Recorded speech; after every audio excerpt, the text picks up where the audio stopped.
Chapter 14. The Second Ashanti War, 1808 to 1813. The sudden withdrawal of the Ashanti army at the end of 1807 had been due to the outbreak of disease and the scarcity of supplies. But though it put a stop to actual hostilities, it left affairs in a very unsatisfactory state, for no definite peace had been concluded. The Fantis therefore continued under arms, and formed a large camp at Abra, where, relieved of the pressing danger of the presence of an Ashanti army, their courage or their self-conceit so far revived that they soon began to boast that it was they who had driven the enemy from their country. The effect of such a state of affairs upon trade was, of course, most disastrous. The principal trade of the settlements had always been with Ashanti, and now that the roads were closed, it was either cut off altogether or had to be conducted at great risk and by more circuitous routes. Very few traders, therefore, found their way to any of the settlements, and none at all came to Cape Coast. The Ashantis made no move, and the Fantis, sitting idle in their camp at Abra, and still smarting from their recent ignominious defeats, now decided to wreak their vengeance on those of their neighbors who had remained neutral during the invasion. War was accordingly declared against the Elminas, who had seized and sold numbers of Fanti fugitives, and the Akras, who were also accused of having given the Ashantis some assistance. Both these tribes were allies of Ashanti, and although they had not been required to take any active part in the war, yet they had undoubtedly favored the enemy's cause. The wrath of the Fantis was specially directed against an Elmina named Nisa, who was accused of having been the cause of all their recent troubles by prompting the king to invade their country and supplying him with munitions of war, and against an Accra man named Saki, whom they charged with having converted to his own use a quantity of gold that had been given into his care, and with having sold Fanti fugitives who had sought an asylum in his town. They hoped to extort large sums of money from these two men as the price of peace. Saki, indeed, did pay 320 ounces, 12 akis of gold, about 1,283 pounds, but finding this had not brought him perceptibly nearer the limits of Fanti avarice, soon regretted his weakness and declined to be blackmailed any longer. Nisa, from the first, refused to pay anything at all. The people of Cape Coast had taken no part in the war, and had since made their peace with the king. But the Fantis, who had been appeased by the payment of a sum in gold, thought it advisable to conceal their animosity towards them, and now sought to gain them as allies against the Elminas. Governor White warned the people against taking any part in this quarrel, and they really seemed to have been drawn into it rather against their will.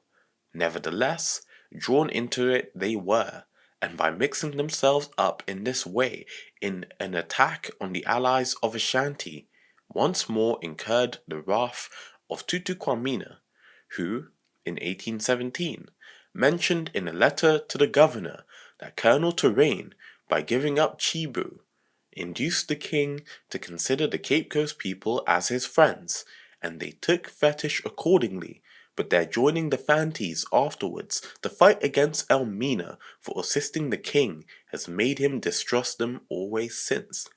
Thus the people of Cape Coast, who had nothing to gain by this war, and towards whom the king was then favourably disposed, were only storing up trouble for themselves in the future, for the king never forgot this unfriendly action, and demanded satisfaction for it a little later.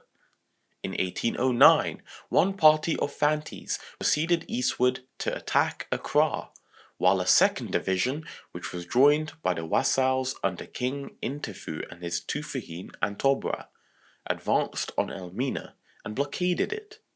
The Fantis and the people of Cape Coast camped around its northern and eastern sides, while the Wassals took and occupied Ampeni and guarded the western approaches. Several attempts were made from these camps to capture the place, but the Elminas, who were well supported by the guns of Fort Conradsburg, had little difficulty in driving back the enemy. After one of those unsuccessful attacks, the Elminas pursued the Wassals, who, however, retired in very good order, almost to within range of the guns of Commander Fort. The Wassals burned Commander and then occupied the old Dutch Fort Vredenburg. This fort had been almost destroyed by the bombardment when Governor Mills captured it in 1782, since when it had never been occupied, and the Wassals now completed its ruin and wrecked the only parts of it that were still habitable. The commanders fled to join the Elminas, and a few days later took the Wassals by surprise while they were eating their dinner at Ampeni and completely routed them, inflicting such heavy losses that they soon afterwards retired to their own country. Mr. Blencairn, the English second-in-command at Commander, had passed along the beach on the morning after the occupation of Ampeni by the Wassals and found two Ampenis still clinging to some rocks in the sea, whom he rescued and sent to Elmina. This brought Intifu and Antobra to Commander Fort a day or two later, demanding 2 slaves or their value in goods in payment for these men. The commandant refused, saying that if the men had been Wassals instead of Ampenis, it would have been all one to Mr. Blencairn, who would have saved them just the same. Intifu acknowledged the justice of this, but said, "This is what I do not complain of, for had you kept these men in your fort as slaves until the war was over, and then sent them back to their country, I should have had no cause to feel aggrieved. But instead of doing so, you sent them to Elmina to join my enemies in attacking me at Ampeni, and thereby gave them 2 strong men to fight against me after I had once destroyed them by driving them into the sea, where they must inevitably have perished, had not your second saved them. I therefore now demand 2 men from you, to fight against those 2 you sent to Elmina." There was so much sound sense in this argument that the commandant finally paid the value of 2 slaves, which at that time amounted to £40. Finding that they could not take Elmina, the Fantis closely invested it so that the inhabitants could not go a mile beyond the town and suffered great privations, for provisions could only be brought in by sea, and in spite of the efforts of Mr. White and the Dutch governor, Mr. A. de Vere, to arrange peace, the blockade was continued for nearly 6 months. It was partially raised in May 1810, but a camp was maintained a few miles behind Elmina until the following year. In order to strengthen the defenses of the town against such attacks in the future, the Dutch then built a small fort near the shore and about half a mile to the westward of the castle, which was afterwards known as Fort de Vere. In the meantime, the Fantis who had gone to attack Accra had been defeated with a loss of about 100 men, whose hands were cut off by the Accras and roasted in their streets.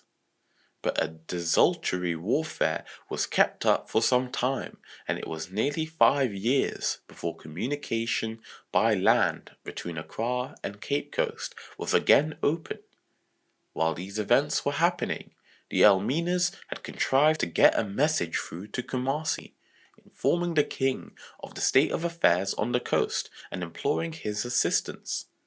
Tutu Quamina, however, was still in favour of peace and sent messengers to Accra, who arrived there during the Fanti attack on the town and informed the commandant of James Fort that the king desired peace and a resumption of trade, which was only being prevented by the obstinacy of the Fantis.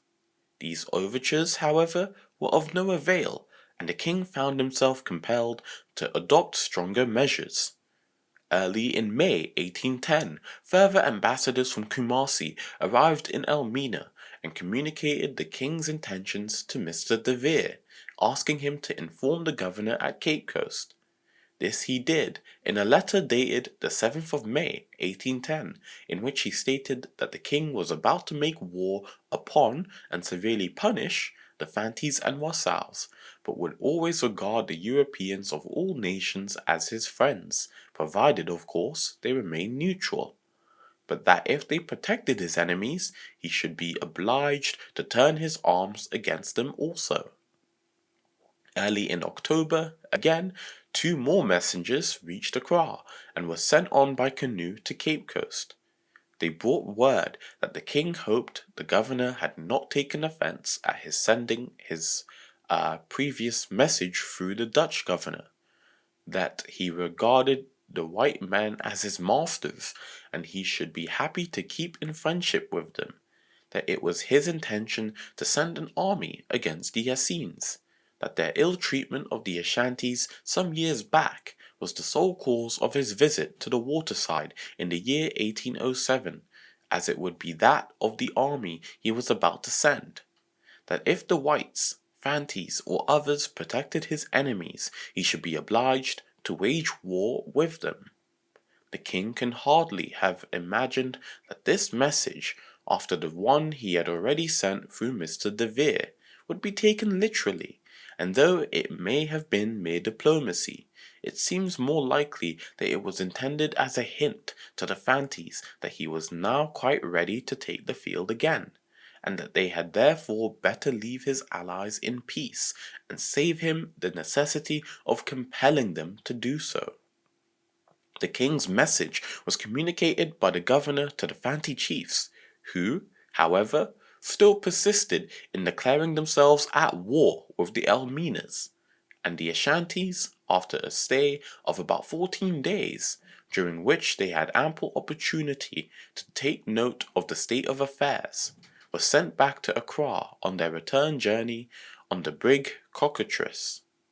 They took presents for the king, and the governor's reply that it was the sincere wish of the English to remain on friendly terms with all the natives, that they had come to the Gold Coast to trade and not to make war, and were most anxious to establish and maintain free communication with Ashanti, and that they would therefore be glad to assist the king in any possible way to restore peace and harmony throughout the country.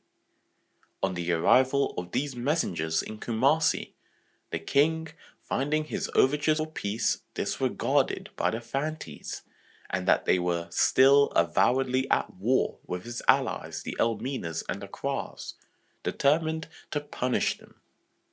Accra was of special importance to the Ashantis at this time, for it was the only maritime state to which they could trade without interruption. Apia Dunkwa was therefore dispatched with 4,000 men to support the Elminas, while Opoku, with an army of 25,000 men, was ordered to destroy the Fantis who were making war against the Accras. The king then sent a present of gold and large supplies of powder and lead to Atta, the king of Akim, ordering him to join the army under Opoku with his people. This chief had fought with the Ashantis during the last invasion and had done good service at Anamabo, but he had always longed to avenge the death of his predecessor Ofusu and throw off his allegiance to Kumasi.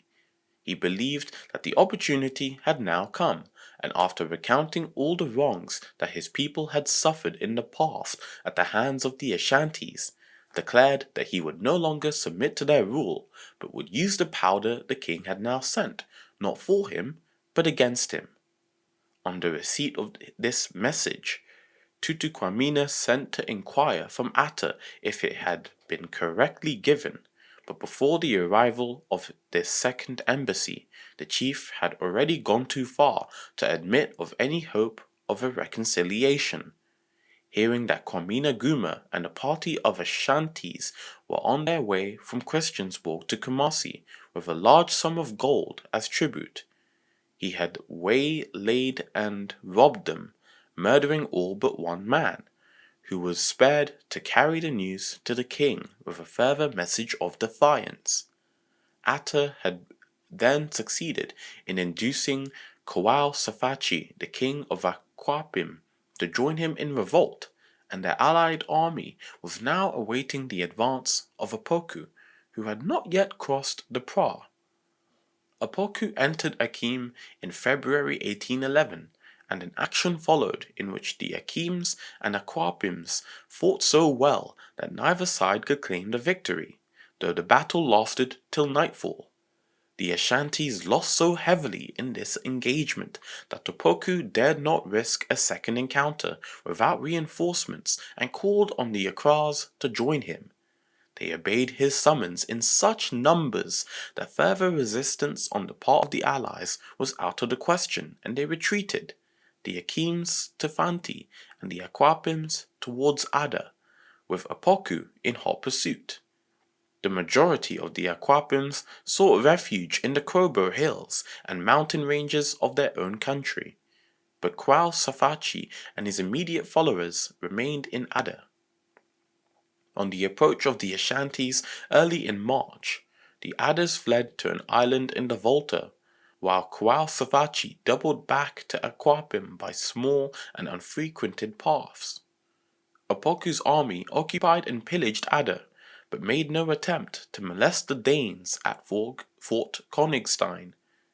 Apoku believed that Kwao Safachi was still with the Adas and spent some time in fruitless negotiations for his surrender, but realizing at last that he had really escaped him, was convinced that Mr. Flint, the Danish commandant, must have either assisted or connived at his flight, and on the 2nd of April made him a prisoner while he was visiting his camp. He was required to march with the Ashanti army, but was otherwise well treated, sharing Apoku's table and having a hut to himself whenever they halted.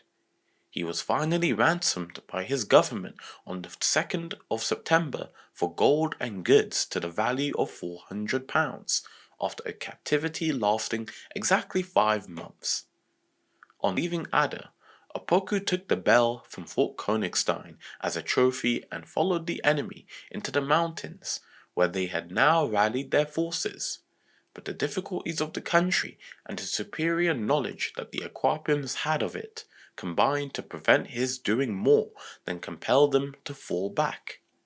The Ashanti army was now much weakened. They had lost many men during the war, and most of those who remained were thoroughly worn out with the fatigue of campaigning in this mountainous district, and suffering from the effects of drinking the brackish water at Adar, to which they were unaccustomed. Hearing of their distressed condition, Safachi advanced to give them battle in June, but after a severe struggle, lasting till night, fell back before dawn and thus gave the victory to the Ashantis. Apoku now laid the whole country waste, and in August invested Krobo Hill, where a number of the enemy were encamped. This hill, however, is a natural fortress with precipitous and almost perpendicular sides, and though the Ashantis twice tried to storm it, they were easily repulsed, and in September the king recalled them to Kumasi before they had been able to effect the capture of Kwao Safachi, who then re-established himself in Akwapim. While these events were taking place in the eastern districts, the army under Apia Dunkwa had reached the coast near Winneba after but slight opposition from the Fantis. Mr. Smith, the commandant of Tantum Quarry Fort, sent to inquire what its intentions were and was told that it was on its way to Elmina to compel the Fantis to raise the blockade. The Fantis of Anamabo, Ajumako, Mumford, Appam, Winneba, and Gomoa had formed a camp near Mumford, and on the 1st of March 1811, a battle took place at Appam, in which the Fantis fought well. The Ashantis, however, beat them in the end and destroyed the town, taking many prisoners, amongst whom was Bafo, one of the chiefs of Anamabo. About a week later, Atta marched down at the head of his Hakims to attack the invaders, who were now encamped near Tantamqueri. Apiadunkwa, however, whose originally small force had been considerably reduced by the casualties at Appam, thoroughly appreciated the difference between the fighting qualities of the Fantis and those of the warlike Hakims, and thought it wiser to retreat. Atta followed, and having engaged and defeated him, drove his army over the border. He then returned south and joined the Fantis, but before he could complete his preparations for an attack on Opoku in Aquapim, he contracted smallpox and died in October 1811. Had he lived and been well supported by the Aquapims and other tribes, it is possible that the chief might have struck a severe blow at the power of Ashanti, for though he had acted at times in a wild and irresponsible manner, he was undoubtedly a brave and skilful general. Throughout the invasion, the king's promise that the Europeans should not be molested provided they remained neutral had been strictly observed, with the single exception of the arrest of Mr. Flint, and there can be little doubt that Opoku generally believed that he had given Kwao Safachi some assistance. For had he really intended to go against the king's word and molest the Danes, he could easily have taken the fort and would certainly have attacked and looted it. Mr. Flint, moreover, was very well treated, but though the English and Dutch suffered nothing more from the Ashantis than the unavoidable interruption to their trade, they were less fortunate with the Hakims. Atta pillaged the Dutch fort Leidsamheid at Appam, throwing all the guns over the walls, and damaging the building to such an extent that it was little more than a ruin when he left, while the garrison, which consisted only of a sergeant and a few of the company's slaves, fled to Bereku. He also visited the English fort at Tantamqueri, where he helped himself to everything in the commandant's quarters that happened to take his fancy. In March, and again in July, Atta sent to the English commandant at Winneba, demanding in the most peremptory terms to be supplied with powder and lead, but on each occasion his request was refused. A mulatto named Van der Puy was then in charge of the Dutch fort at Bereku, and after supplies had been denied him at Winneba in March, Atta went to him and threatened to put the whole garrison to the sword if he did not give him what he wanted. Van der Puy was then allowed to go to the English at Winneba, where Mr. Meredith lent him a sufficient sum to buy Atta off. During the whole of this period, the country had been in a most distracted state, and the utmost lawlessness prevailed everywhere. Murders, kidnapping, and other crimes were of almost daily occurrence, and the little authority that the Europeans had ever had was now entirely disregarded. In August 1808, the Elminas murdered the Dutch governor, Mr. Hogenboom, who from all accounts had shown them very little consideration and made himself odious not only to the people but to his own officers also. They lay in wait for him one night while he and some of the officers were playing billiards in the house of one of the traders in the town, and suddenly attacked and assassinated him as he was returning to the castle. He was buried close to the spot where he fell, and his tomb still stands in Elmina, where it is known as the Marble Stone. At that time, the beach was used as the highway to Cape Coast, and there was only a narrow footpath at this spot, by the side of which the murdered man was buried. But when the present roads were laid out, they included this tomb, which now stands near the centre of Marblestone Street, at its junction with Cape Coast Road. In April 1811, too, one of the traders from Cape Coast called at Accra to settle some business before leaving for England. He had some Fanti canoemen with him, but left them on board the ship, fearing some trouble might arise if he took them ashore, as the Fantis and Accras were still at war. Some Accras who came alongside discovered them, however, and insults and defiances were freely exchanged, until the Accras, finding they could not revenge themselves on these men, went ashore and collected a large mob, who seized their master and refused to release him until the officers of Fort James had paid them £42. A still greater outrage was committed at Accra a little later. While Mr. Vanderprie, the mulatto commandant of Berwick Fort, was there on business, one of the Accra fetishmen went to fish in the River Secum some miles to the west of the town, and was there surprised and captured by a party of Fantis who took him to Berwick and beheaded him. When the Accras missed their fetish man and learnt what had become of him, they went by night to Fort Crèvecoeur, where Mr. Vanderprie was staying, forced an entrance, and seizing him and 6 Berricus who were there with him, and murdered them all. At Winneba, the people had always been notorious for their violence. They had already flogged one commandant through the streets and nearly beaten the captain of a ship to death.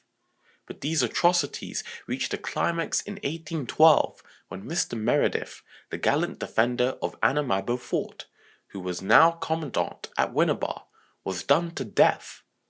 When the Winnebas were about to join the Fanti army during the Ashanti invasion in 1811, a man named Asibata brought a locked chest to the fort and gave it into the charge of a sergeant named Roofs for safekeeping. Asibata was killed in the Battle of Appam, and about 6 months later his relatives came to the fort and received the chest from the sergeant, but returned it a few days later with the message that as he had kept the gold which was in it, amounting to 1,000 ounces, or £4,000, he might also keep the chest. Accusations of this kind are very commonly made on the Gold Coast as a means of extorting money even at the present day, and as likely as not the charge was quite without foundation. The sergeant at any rate denied it, and although the matter was discussed on several occasions, no decision was come to. It was therefore decided to refer the dispute to the Great Fetish at Mankasim, and the sergeant obtained an advance on his pay from Mr. Meredith with which to pay the customary fees of the priests. Messengers were then sent to Mankasim to consult the oracle, and the sergeant was declared guilty. Conscious of his innocence, he refused to accept this as final, and then sent messengers a second time to the priests, who then returned an answer desiring to know if he doubted the infallibility of the oracle, or whether he had forgotten having taken the gold out of the chest about 7 o'clock in the evening, carrying it to Mr. Meredith about 8 o'clock, and telling him to take good care of it, with a promise of dividing the spoil. The people, or at any rate those who were not in the conspiracy, never of course for a moment doubted the truth of the fetish verdict, and the sergeant still persisted in declaring his innocence.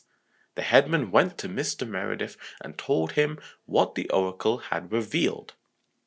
He asked them if they really believed that he had stolen the gold, and that they had to admit that they had never heard of a white man stealing from a black man, but repeated that the fetish had said so, an argument which they probably deemed conclusive. On the following morning, Thursday the 6th of February, 1812, the people suddenly seized Mr. Meredith as he was walking in the garden of the fort, and carried him off. Mr. Richter of Danish Accra, who happened to be staying in the fort, heard the disturbance and ran out, trying to persuade the Winnebas to release their prisoner, but they would scarcely allow him to speak to him, but hurried him on towards the beach, and would not even let him hand over his keys to Mr. Richter, for fear lest the key of the magazine might be amongst them. After accompanying them for nearly 3 miles, therefore, Mr. Richter returned to the fort. The Winnebars treated Mr. Meredith with the utmost brutality, for they not only made him walk in the sun without his hat, but even set fire to the grass, and taking off his boots, compelled him to walk barefooted through the flames. On reaching their destination in the bush, they tied his outstretched arms as tightly as possible to a heavy piece of wood, which passed across and pressed upon his throat, and would have put him in irons also had he not avoided this by promising to pay them 2 ankers of rum, 32 heads of carries, and 100 hands of tobacco, for which he gave them an order on the fort. On his return to the fort, Richter sent a letter to Mr. Smith, the commandant of Tantum Quarry, telling him what had happened, but the Winnebars gained news of this, and kept watch throughout the whole night. Mr. Smith arrived the next morning, but he had no sooner set foot on the beach than the people seized him also, and carried him off to the bush, where they demanded 8 ounces of gold before they would let him see Mr. Meredith. This sum was afterwards reduced by 1/2. He found the prisoner in a most pitiable condition, so worn out by fatigue and the ill treatment that he had received that he could barely stand. He was quite unable to walk, and had to be carried to the spot where the meeting took place on a man's back. All of Mr. Smith's efforts to convince the people of their prisoner's innocence and of the folly and danger to themselves of their unreasonable conduct were of no avail, and they refused to listen to any other terms than the immediate payment of 800 ounces of gold. After a long discussion, however, this was reduced to 226 ounces, and in view of the urgency of the case, this demand was acceded to, and the 2 officers were brought down to Winnebar on the 8th and lodged for the night in a house in the town. Mr. Meredith's condition was now most critical. His neck was so swollen, and his throat had been so injured while he lay tied to the stake, that it was only with the greatest difficulty that he could breathe. The Winnebars let a whole day pass without proceeding further with the negotiations for his release, but in the middle of the night it was seen that he was dying, and Mr. Smith was allowed to fetch Richter from the fort to make some alterations in his will. On the following morning, Sunday the 9th, while Mr. Smith was in the act of delivering the gold and goods that had been agreed upon, word was brought that Mr. Meredith was dying. Just before he expired, he called XIV, the leader of his tormentors and murderers, and with his last breath in the presence of Mr. Smith, called the Almighty to witness that he had been unjustly accused, and that the money that had been extorted from him had been taken without cause. His body was brought into the fort and buried at 4 o'clock the same afternoon. Nevertheless, the Winnebars claimed and actually received the price of his ransom. Sergeant Woves had been seized at the same time as Mr. Meredith, and after his release was more than once examined by Mr. Smith and the governor. He absolutely denied ever having given any of the property to Mr. Meredith, but said that he had been taken to the marketplace soon after the commandant was carried off, where he had found a great crowd had assembled, and been told that if he did not say what his captors wanted, he would be killed. They had then flogged him so severely and so determined to put their threats into execution that he consented to tell the lie that saved his own life, but cost Mr. Meredith his. The Dutch, chiefly for want of sufficient force, had never taken any steps to avenge the murders of Hogenboom and Van der Pui, but the general condition of affairs on the coast had now become so bad that Governor White felt it was imperative to make an example of the Winnebars, and while avenging the murder of Mr. Meredith, to strike such terror into the people as would check the universal lawlessness that then prevailed. He accordingly wrote to Commodore the Honourable F. P. Irby of HMS Amelia, telling him what had happened and asking his assistance. The Commodore put in at Cape Coast on the 28th of June, and taking Mr. Smith and 4 other officers and 22 of the company's soldiers on board, sailed down to Winnebar. There they found the people had kept Mr. Meredith's successor, Mr. James, shut up in the fort for the past 3 months. The inhabitants had nearly all fled to the bush on the approach of the man of war, and the few who were still busy removing their property were not interfered with, but the town itself was destroyed and the fort emptied and blown up, while for several years afterwards it was the practice of all ships passing the place to pour in a broadside as an intimation of the relentless vengeance that would always be exacted for the murder of a European. This example was very necessary and had an excellent effect. Had any more of these murders been allowed to pass unnoticed, it is impossible to imagine what the condition of affairs would soon have become. Only a few days later, when the commanders had drawn their knives on the officer in charge of the fort and stoned the garrison, the news of the retribution that had overtaken the Winnebars struck such terror into the people along the whole coast, causing them to fear a withdrawal of the protection afforded by the forts, that this affair was quickly settled and the people were far more careful of their conduct for many years afterwards. The demolition of the fort was probably the very best and most convincing step that could possibly have been taken. It showed the people to what lengths the English were prepared to go in case of need, and undoubtedly alarmed them far more than the destruction of a dozen of their towns, or the execution of a number of their men would ever have done, for they understood very well that the removal of the protection afforded by the forts would leave them an easy prey to the Ashantis, who would not be slow to avail themselves of so favourable an opportunity to punish a people who had given them so much trouble and offered them so many insults.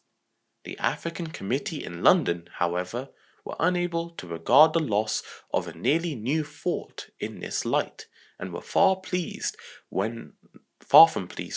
when they heard of it. In fact, they reprobated the measure in the strongest terms, and ordered the governor to take immediate steps to have the fort rebuilt. This, however, was delayed for some time for want of means, and the people were thus afforded more time in which to learn the much needed lesson.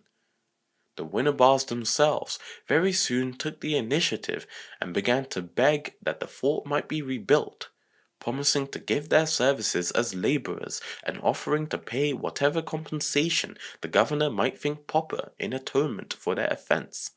By December 1813 they had repaid 57 ounces of the sum they had extorted from Mr. Meredith, and had promised to collect the balance shortly.